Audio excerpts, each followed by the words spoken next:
भाई सोनी ने अभी जो किया है ना, अगर तुम प्ले स्टेशन फैन हो तो ये सुन के तुम्हारा दिमाग खराब होने वाला है।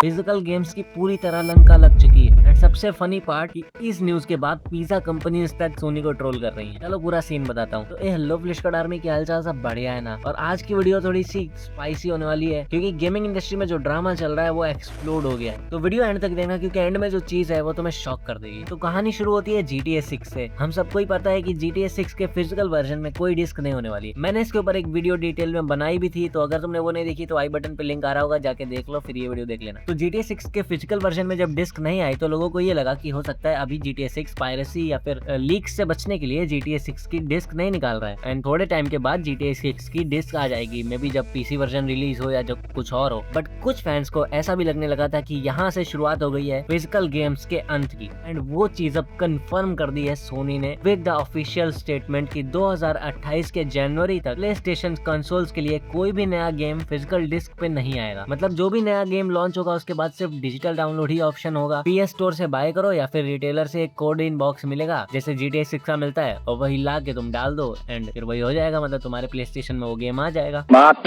एंड यहाँ से सबसे बड़ी बात ये है कि सिर्फ नो मोर डिस्क वाला मैटर नहीं है, इससे पूरी एक नई वेव शुरू हो जाती है towards the digitalisation of gaming industry. And ये गेमिंग इंडस्ट्री का आई थिंक सबसे बड़ा डाउनफॉल होगा क्योंकि सबसे पहले आ जाता है गेम प्रिजर्वेशन का इशू। अगर गेम डिजिटल है और कल सोनी के सर्वर्स बंद कर दें या स्टोर से गेम हटा दें तो तुम्हारे पास जो गेम तुमने खुद के पैसे देकर खरीदा था वही तुम्हारे पास नहीं रह जाएगा। एंड यहीं पे आता है ओनरशिप पैराडॉक्स, जो कि मैंने पिछली वीडियो में कवर किया ही था। एंड इसका मतलब यही होता है कि अगर तुम कोई गेम खरीदते हो तो क्या तुम उसको सच में ओन करते हो। एंड ये डिबेट इतनी ज्यादा डीप गई है कि ये कोर्ट्स तक गया है ये मैटर। एंड यहाँ तक गया है कि काफी ऑनलाइन बाय स्टोर्स ने गेम्स को बाय की जगह बोरो तक लिखना शुरू कर दिया है कि बाय नाउ की जगह बोरो नाउ। मतलब तुम गेम खरीद नहीं रहे हो, गेम को बस खेलने के राइट्स को बोरो कर रहे हो एंड वो राइट्स तुमसे कभी भी छीन लिए जा सकते हैं। और ये दिक्कत सिर्फ ओनरशिप का नहीं है। अब कल को अगर प्ले स्टेशन का मन है कि वो जो नया गेम है जो कि तुमने खरीदा था PS4 पे या PS5 पे एंड प्ले स्टेशन 6 लॉन्च हो जाता है और अब सोनी चाहता है कि ये गेम जो है प्ले स्टेशन 6 पे ही चले। मतलब वो चाहता है कि प्ले स्टेशन 6 तुम खरीदो क्योंकि तुम्हारे पास तो PS5 है और तुम खरीदना नहीं चाहते क्योंकि प्ले स्टेशन 6 महंगा है, तुम्हारे पास पैसा नहीं है etc। तो तुम कहते हो तुम्हारे पास वो गेम है तो मैं उसको PS5 पे खेलूंगा। बट क्योंकि तुम्हारे पास गेम की कोई डिस्क नहीं है और गेम टोटली डिजिटल है और कल को सोनी ये डिसाइड कर लेता है कि ठीक है ये गेम अब PS5 पे नहीं चलेगा, ये तो सिर्फ PS6 पे चलेगा, अपने कंसोल्स की सेल्स बढ़ाने के लिए।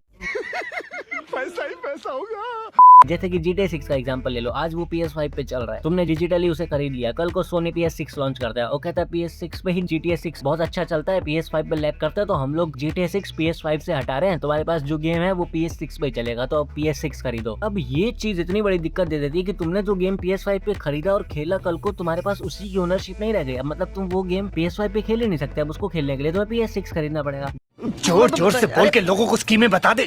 टोटली कैपिटलिस्ट ग्रीड तुम्हें साफ साफ दिख रही है इस डिसीजन के पीछे भाई। एंड ये तो एक ही प्रॉब्लम है, इससे दूसरी प्रॉब्लम जो खड़ी हो जाती है वो है छोटे रिटेलर्स और कलेक्टर्स का बिजनेस तो एकदम खत्म होने वाला है। Game stop, CEX, limited run games जैसे ब्रांड्स जो फिजिकल कॉपीज पे सर्वाइव करते थे उनके लिए तो ये सीधा का सीधा थ्रेट है भाई। गेम्स को रीसेल करने की एबिलिटी तो टोटली खत्म हो गई है। मतलब तुम अगर कोई गेम खरीदते हो, तुमने वो गेम खेल लिया, तुम उसको सेकंड हैंड कॉपी को बेचना चाहते हो to someone for cheaper price, वो टोटली वो चीज खत्म हो गई। मतलब कि हर बंदे को एक ब्रांड न्यू गेम खरीदना पड़ेगा और वो भी उसके बिगेस्ट प्राइस है, मतलब हाईएस्ट प्राइस पे। तो अब गेम सेकंड हैंड या चीपर वर्जन्स की buy and selling totally end हो गई है, जहां पर एक तरफ ऐसे बिजनेसेस को तो शॉक लगेगा ही, साथ ही साथ सारे गेमर्स को भी लगेगा जो कि गेम्स की डिस्क सेकंड हैंड बाय किया करते थे, स्पेशली थर्ड वर्ल्ड कंट्रीज में जैसे कि इंडिया या फिर अफ्रीका या फिर south Asian countries. And number 3 पर जो पॉइंट है वो सबसे ज्यादा इंटरेस्टिंग है। सोनी ने खुद 2013 में एक्सबॉक्स को ट्रोल किया था जब एक्सबॉक्स 1 ने रिस्ट्रिक्टिव डिजिटल पॉलिसीज लाने की कोशिश की थी। सोनी का वो फेमस वीडियो था जिसमें दिखाया गया था देखो कितना इजी है डिस्क शेयर करना, और आज वही सोनी वही चीज कर रही है जो उन्होंने एक्सबॉक्स को कैंसिल करने पे मजबूर किया था। वैसे अगर तुम्हें ये गेमिंग ड्रामा, हिडन डिटेल्स और GTA 6 की अपडेट्स पसंद आ रही हैं तो वीडियो को एक लाइक मार देना और चैनल को सब्सक्राइब कर लो क्योंकि आगे भी हम लोग गेमिंग इंडस्ट्री से लेके बड़े बड़े न्यूज, GTA 6 अपडेट्स एंड बहुत सारे game plays and fun moments तुम्हारे लिए लाते रहते हैं। तो चैनल को सब्सक्राइब कर लो for India's best gaming content. अब ये डिसीजन के बाद कम्युनिटी तो सोनी का ट्रोल कर रही थी, बहुत सारे लोग गुस्सा थे, बहुत सारे लोग बॉयकॉट का कॉल कर रहे थे। 15 से ज्यादा change.org पटिशंस बन चुकी हैं सोनी के अगेंस्ट और एक पटिशन पे ऑलरेडी 9000 सिग्नेचर्स क्रॉस हो चुके हैं। एनिमल वेल के डेवलपर बिली बैसो ने पब्लिकली बोला कि इससे उनका प्ले स्टेशन पे फ्यूचर गेम्स बनाने का मोटिवेशन ही खत्म हो गया। तुम सोच लो, मतलब गेम डेवलपर्स तक नहीं चाहते ये डिसीजन भाई, उनको तक ये डिसीजन पसंद नहीं आ रहा। बाल्डर्स गेट 3 जो कि एक काफी वेल नोन गेम है, उसकी टीम ने तक इस डिसीजन को हार्ट ब्रेकिंग बोला। सोनी खुद 24+ आवर्स तक सोशल मीडिया पे साइलेंट हो गया था। मतलब ये डिसीजन ऐसा एक्सप्लोड किया, ऐसा बैकलैश मिला सोनी को कि सोनी ने टोटली घोस्ट कर दिया भाई सबको। मतलब कोई ट्वीट नहीं, कोई पोस्ट नहीं, बस गायब, एकदम पता ही नहीं। मतलब सिर्फ गेमर्स नहीं बल्कि बड़े बड़े ब्रांड्स तक सोनी को ऑलरेडी रोस्ट करना चालू हो चुके हैं। यहाँ पर तुम्हारे सामने डोमिनोज की एक पोस्ट आ रही होगी जिसने एक पैरोडी पोस्ट डाला है कि वो भी अब फिजिकल पिज्जा बंद कर रहे हैं और सिर्फ डिजिटल पिज्जा कोड्स मिलेंगे अब। एंड ये बोला है कि अपनी इमेजिनेशन से इस पिज्जा को एंजॉय करो। KFC स्पेन हैंडल ने ये बोला कि चिकन अब सिर्फ PNG फॉर्मेट में मिलेगा और सॉसेस अलग से DLC की तरह बिकेंगे।